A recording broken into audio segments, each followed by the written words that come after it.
പൗരത്വ ഭേദഗതി നിയമത്തെക്കുറിച്ച് കോൺഗ്രസ് പ്രകടന പത്രികയിൽ പരാമർശിക്കാത്തത് പ്രചരണായുധമാക്കി സിപിഐഎം.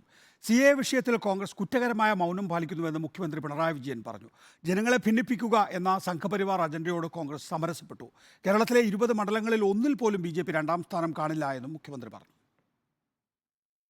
കോൺഗ്രസിന്റെ തെരഞ്ഞെടുപ്പ് മാനിഫെസ്റ്റോ ഇന്നലെ പുറത്തിറങ്ങിയിട്ടുണ്ടായി. നമ്മുടെ രാജ്യത്ത് ധ്രുവീകരണത്തിനുള്ള അപകടകരമായ തന്ത്രമാണ് പൗരത്വ ഭേദഗതി നിയമം.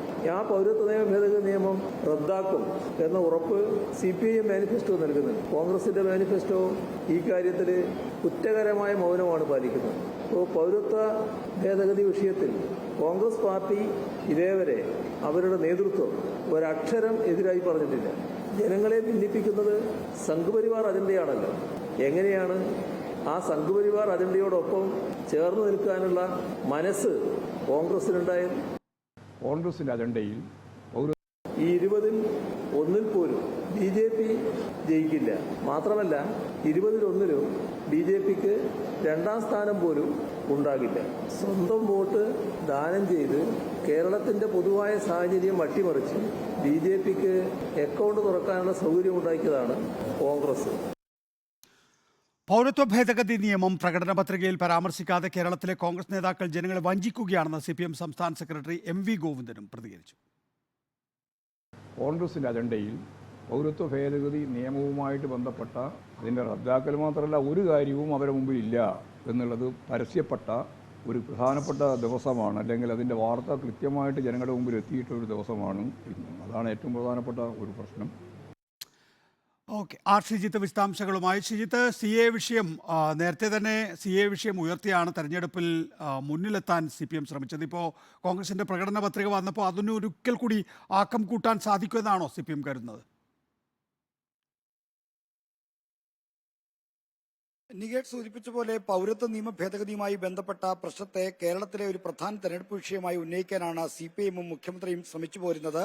എന്നാൽ ഇതിനിടയ്ക്ക് മറ്റു ചില വിഷയങ്ങളിലേക്ക് വഴിതെറ്റിയെങ്കിലും ഇപ്പോൾ കോൺഗ്രസ് പ്രകടന പത്രികയിൽ CAA കാര്യം പരാമർശിക്കാത്തത് ആയുധമാക്കി വീണ്ടും പൗരത്വ വിഷയത്തിലേക്ക് പ്രചരണ കാര്യങ്ങൾ കേന്ദ്രീകരിക്കാനാണ് മുഖ്യമന്ത്രിയും CPM സംസ്ഥാന സെക്രട്ടറി ശ്രമിക്കുന്നത്. അതുകൊണ്ടാണ് ഒരേ സമയം രണ്ട് വാർത്താ സമ്മേളനങ്ങളിലായി CPM സംസ്ഥാന സെക്രട്ടറിയും മുഖ്യമന്ത്രി പിണറായി വിജയനും ഈ CAA വിഷയം കോൺഗ്രസിന്റെ പ്രകടന പത്രികയിൽ ഇല്ലാത്തത് ജനങ്ങളോടുള്ള വഞ്ചനയാണെന്ന കാര്യം ചൂണ്ടിക്കാണിച്ചത്. സംഘപരിവാറിന്റെ അജണ്ടകളോട് എത്രമാത്രം കോൺഗ്രസ് സമരസപ്പെടുന്നു എന്നതിന്റെ സൂചനയെന്ന നിലയ്ക്കാണ് മുഖ്യമന്ത്രി ഈ കാര്യങ്ങളെ വിശദീകരിച്ചത്. കോടാനുകോടി ജനങ്ങളെ ബാധിക്കുന്ന വിഷയമാണ് ഇത്. ഈ വിഷയത്തിൽ കോൺഗ്രസ് എന്തുകൊണ്ട് ഇത്തരമൊരു സമീപനം സ്വീകരിക്കുന്നു എന്ന കാര്യം വളരെ വ്യക്തമാണ്. അപ്പോൾ സംഘപരിവാറിനോട് സമരസപ്പെടുന്നതാണ് കോൺഗ്രസിന്റെ നയം.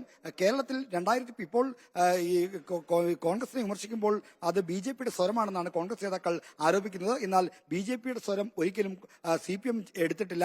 അത്തരമൊരു ചരിത്രം ഞങ്ങൾക്കില്ല. എന്നാൽ 2016 നിയമസഭാ തെരഞ്ഞെടുപ്പിൽ നേമമണ്ഡലത്തിൽ കേരളത്തിൽ ആദ്യമായി BJPക്ക് അക്കൗണ്ട് തുറക്കാൻ സഹായമായത് കോൺഗ്രസിന്റെയും UDFന്റെയും നിലപാടാണ് എന്നും മുഖ്യമന്ത്രി ആരോപിച്ചു.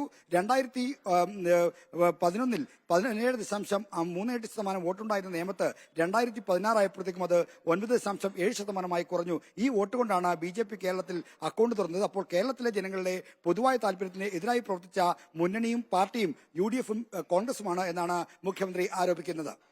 ശ്രീജിത്ത്, ഒരു ലോക്സഭാ മണ്ഡലത്തിൽ പോലും രണ്ടാം സ്ഥാനം പോലും കിട്ടില്ല എന്ന് മുഖ്യമന്ത്രി പറയുകയാണ്. കഴിഞ്ഞ നിയമസഭാ തെരഞ്ഞെടുപ്പിൽ BJPയുടെ അക്കൗണ്ട് പൂട്ടിക്കും എന്ന് പറയുകയും അത് പൂട്ടിയപ്പോൾ അത് CPM ഘോഷിക്കുകയും ചെയ്തിരുന്നു. പിണറായി വിജയൻ പറഞ്ഞു രണ്ടാം സ്ഥാനം കിട്ടില്ല എന്ന് പറയുമ്പോൾ തൃശ്ശൂർ, ആറ്റിങ്ങൽ, തിരുവനന്തപുരം ഈ ലോക്സഭാ മണ്ഡലങ്ങളിൽ മികച്ച പ്രകടനം കാഴ്ചവെക്കുന്നുണ്ടെന്നാണ് BJPയുടെ അവകാശവാദം.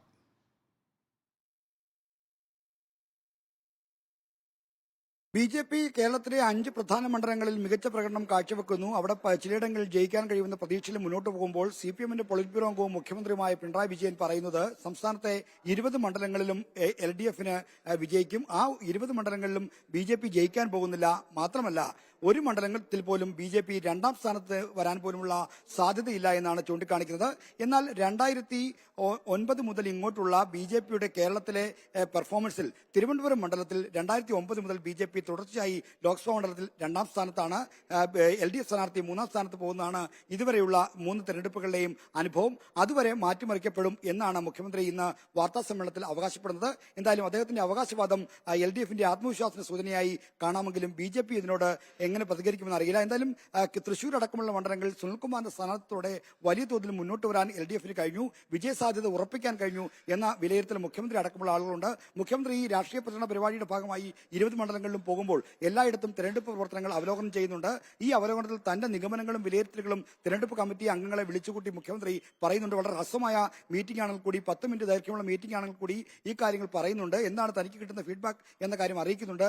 ഈ വിലയിരുത്തലിന്റെ അടിസ്ഥാനത്തിലാണ് 20 മണ്ഡലങ്ങളിലും BJP ജയിക്കാൻ പോകുന്നില്ല, ഒരിടത്ത് പോലും 2ാം സ്ഥാനത്ത് വരാൻ പോകുന്നില്ല എന്ന് മുഖ്യമന്ത്രി ആത്മവിശ്വാസം പ്രകടിപ്പിക്കുന്നെന്ന് വേണം കരുതാൻ. ഷിജിത്താണ് വിശദാംശങ്ങൾ നൽകിയത്.